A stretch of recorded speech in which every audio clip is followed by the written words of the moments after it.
यहाँ दिया गया है संस्कृत वर्णमाला, दिखाई दे रहा है स्क्रीन में। तो संस्कृत वर्णमाला जो है, संस्कृत वर्णमाला का मतलब क्या है? संस्कृत अल्फाबेट, ठीक है। संस्कृत वर्णमाला का मतलब संस्कृत अल्फाबेट, अल्फाबेट को कहते हैं वर्णमाला।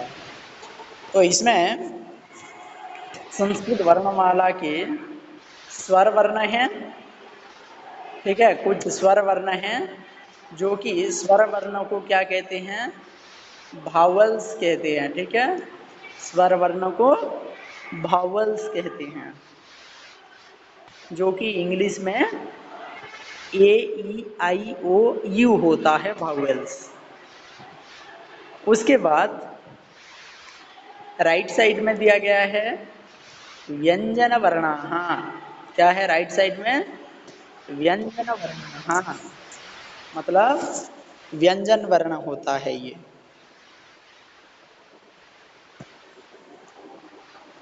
तो यहाँ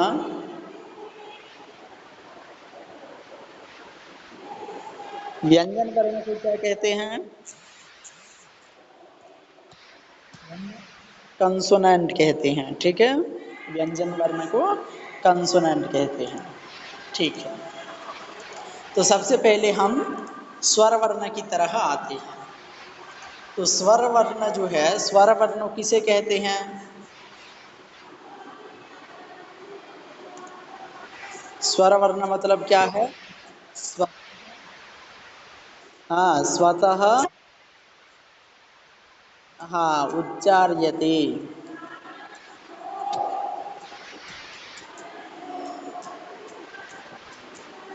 स्वतः उच्चार्यते इति स्वराः। मतलब क्या है? जो खुद से, स्वतः का मतलब खुद से, अपने आप से जो उच्चारित होते हैं उसे स्वर वर्ण कहते हैं, यानी स्वराः कथ्यन्ते। और व्यंजन वर्ण का मतलब क्या है? व्यंजन वर्ण मतलब, हाँ, कंसोनेंट। हाँ, ठीक है। तो यहाँ है ये वर्णाः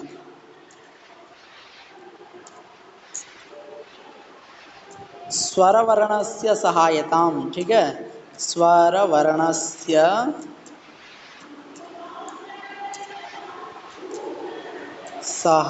सहायतया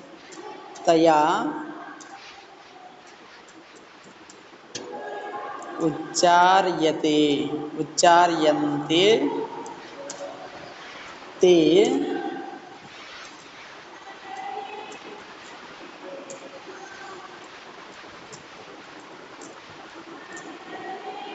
व्यंजनवर्णाः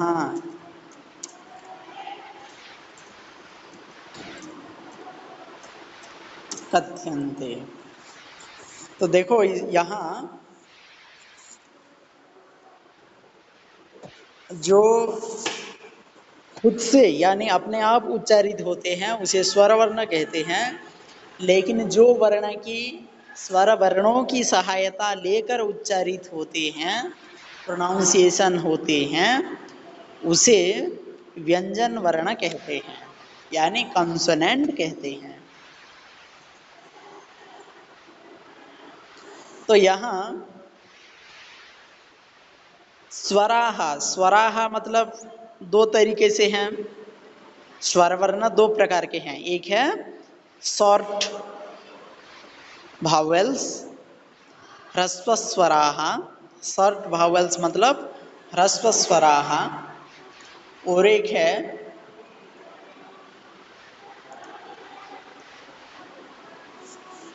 लंग भावेल्स, और एक क्या है? लंग भावेल्स है, यानी उसे कहते हैं दीर्घ स्वराः। एक है ह्रस्व स्वराः और एक है दीर्घ स्वराः। ह्रस्व का मतलब छोटा, लंग भावेल्स। दीर्घ का मतलब है बड़ा, यानी लंग भावेल्स। ओके। तो यहाँ ह्रस्व स्वर में है, देखो अ, आ, ई, उ, री, ली, अ, ई, उ, री, री, री, ठीक है। ये 5 हैं ह्रस्व स्वर। और दीर्घ स्वर में कौन कौन आते हैं देखो, आ, ई, उ,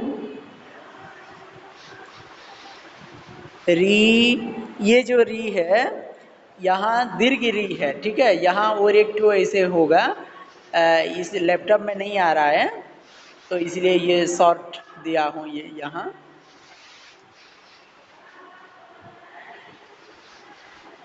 ठीक है। लैपटॉप में एक ही री आ रहा है तो इसलिए एक तो दिया हूँ। तो यहाँ दीर्घ री है। उसके बाद ए, आई, ओ, औ। तो ये दीर्घ स्वर हैं। और व्यंजन वर्ण में कौन कौन आते हैं? व्यंजन वर्ण में क से लेकर म तक। व्यंजन वर्ण में कौन से आते हैं? ये जो क है, क से लेकर म तक आते हैं व्यंजन वर्ण, ठीक है। क से लेकर म तक यहाँ जो है ये सारे व्यंजन वर्ण के अंतर्गत आते हैं, ठीक है। क से लेकर म तक व्यंजन वर्ण है। अच्छा, ये जो व्यंजन वर्ण दिए गए हैं इस सभी अक्षर में, सभी वर्णों में हलंत दिया गया है, ठीक है। क्योंकि ये पूरा नहीं हुए हैं अब तक व्यंजन वर्ण। ये जब क हलंत है उसके साथ अ जोड़ेंगे तब वो क बनेगा। ख हलंत है उसके साथ जब प्लस अ जोड़ेंगे तो ख बनेगा। ग हलंत है प्लस उसके साथ अ जोड़ेंगे तो ग बनेगा। ये समझ में आता है?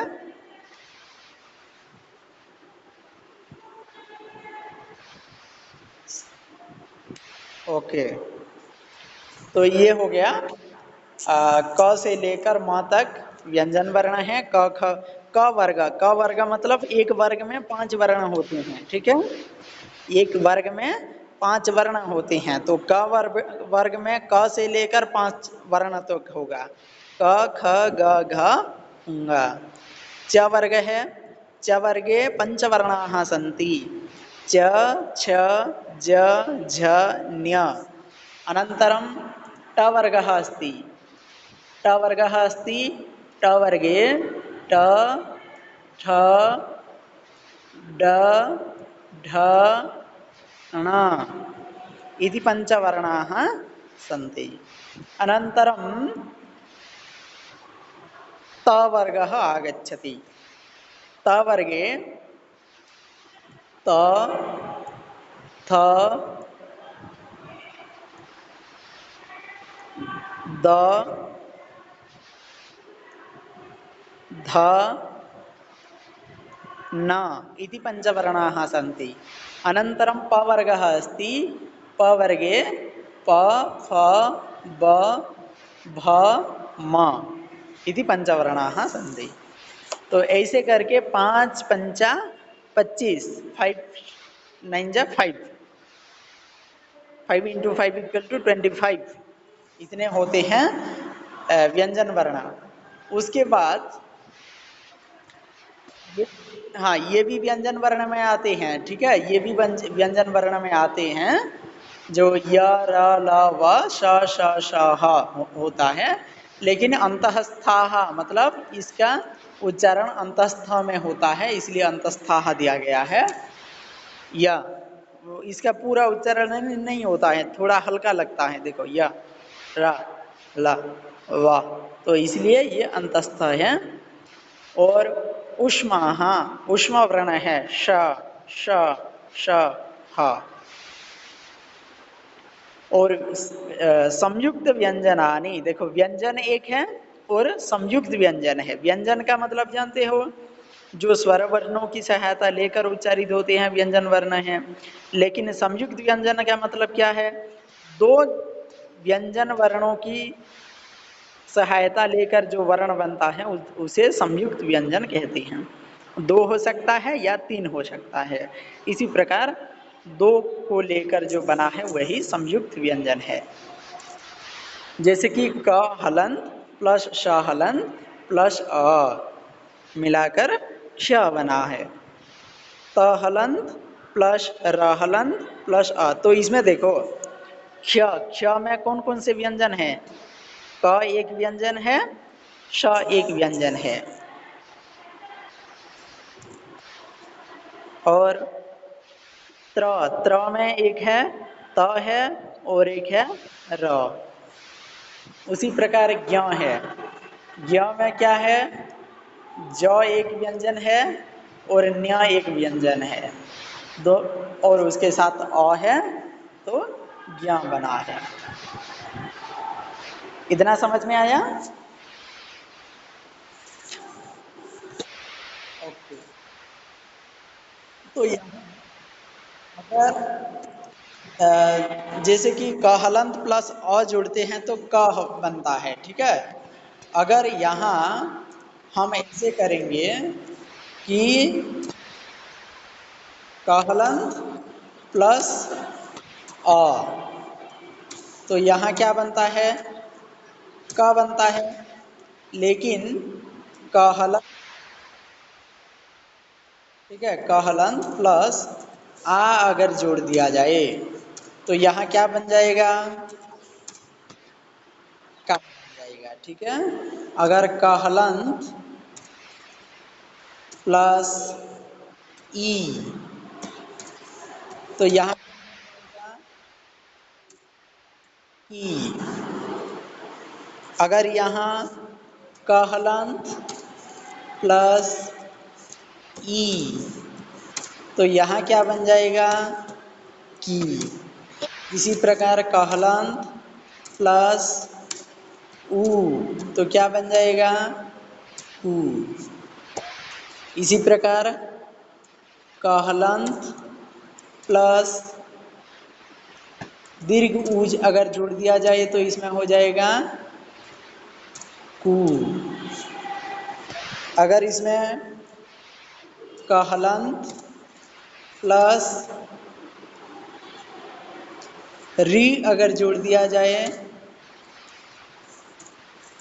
तो इसमें फिर क्या हो जाएगा, क्री। और क हलंत प्लस ए अगर जोड़ दिया जाए तो इसमें हो जाएगा के। समझ रहे हो?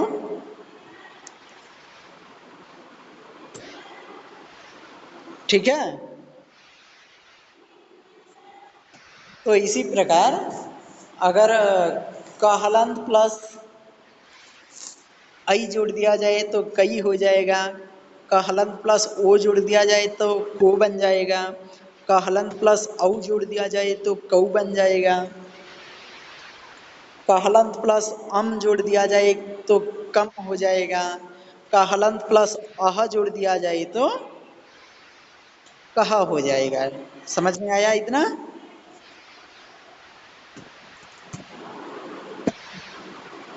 समझ में आया कि नहीं?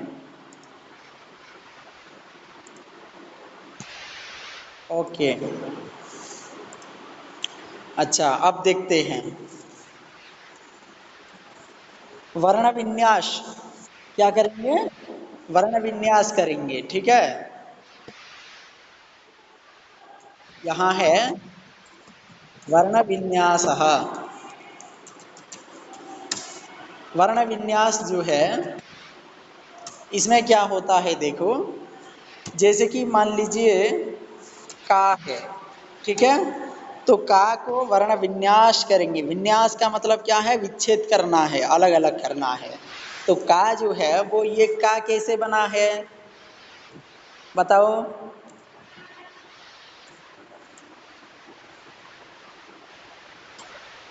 का जो है ये कैसे बना है, क हलंत प्लस आ, ठीक है, ऐसे बना है। ये वर्ण विन्यास हो गया, ठीक है। इसी प्रकार अगर टी है, क्या है, टी है, तो इसका क्या होगा,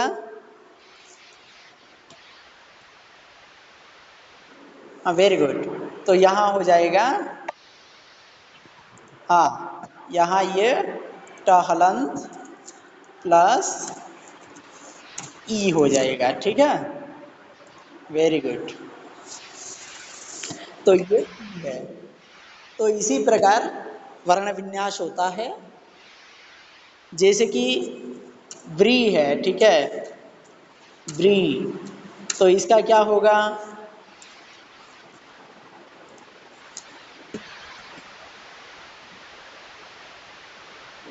हाँ क्या होगा, वह हलंत, वेरी गुड, वह हलंत प्लस री, वेरी गुड। अच्छा, मान लीजिए पऊ है, क्या है, पऊ, इसका क्या होगा, ओके यहाँ हो जाएगा पहलंत प्लस औ, वेरी गुड। तो पहलंत प्लस औ ये बन गया पऊ, ओके। अच्छा, अब देखते हैं वर्ण योजनम करेंगे, वर्ण संयोजनम करेंगे, ठीक है। नेक्स्ट में क्या करेंगे, वर्ण संयोजनम करेंगे, ठीक है। ये हो गया वर्ण विन्यास। अब देखते हैं वर्ण संयोजनम। तो वर्ण संयोजन जो है ये कैसा होता होता है, वर्ण संयोजन में क्या क्या होता है,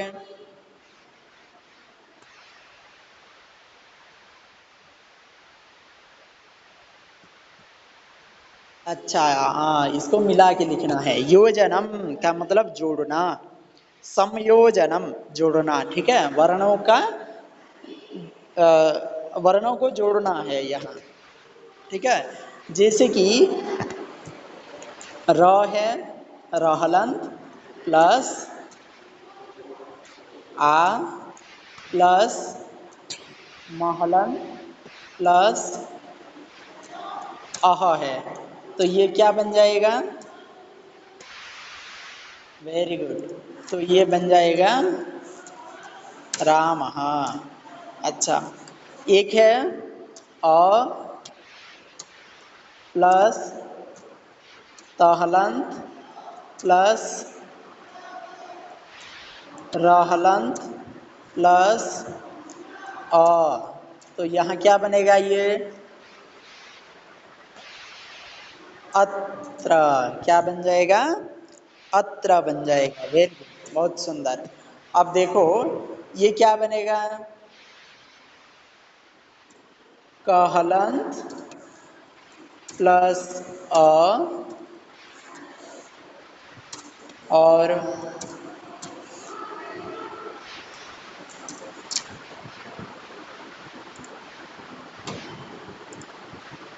दहलंत प्लस आ, क्या बनेगा, कदा, वेरी गुड, कदा बन जाएगा, ठीक है। अच्छा, इसका क्या होगा, यह है, यह हलंत प्लस अ और उसके साथ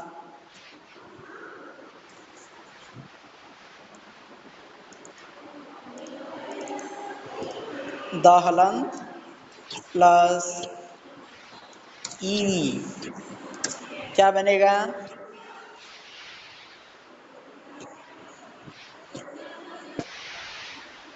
हाँ यदि, ठीक है, ये यदि बन जाएगा,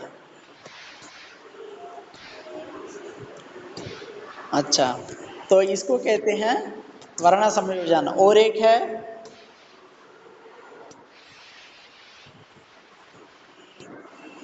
क हलंत प्लस उ त हलंत प्लस र हलंत प्लस अ। ये क्या बनेगा?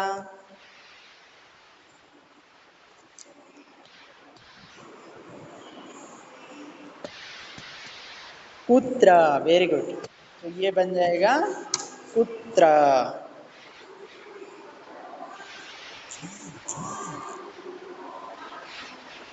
अच्छा, और एक है क हलंत प्लस री प्लस श हलंत श हलंत प्लस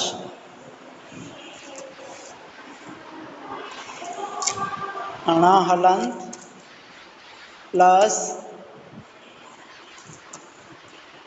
अह। तो ये क्या बनेगा? कृष्ण। हाँ, वेरी गुड। ये बन जाएगा कृष्ण। हाँ, तो इसको कहते हैं वर्ण संयोजनम। समझ में आया?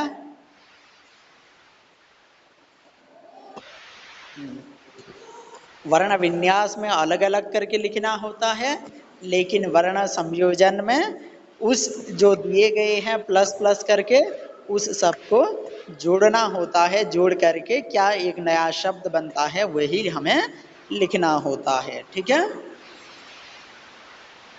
अच्छा,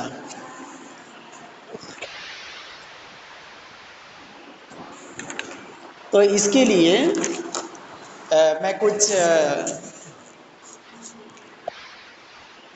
होमवर्क दे रहा हूँ। ठीक है? तुम वही लिख के लाना। किताब मिला है?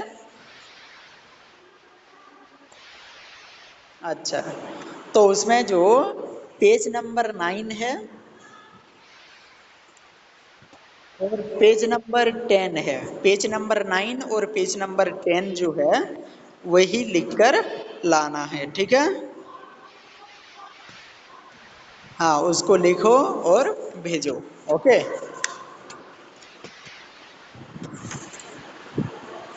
ठीक है? ओके, फिर नेक्स्ट क्लास में दूसरा चैप्टर पढ़ेंगे। धन्यवाद।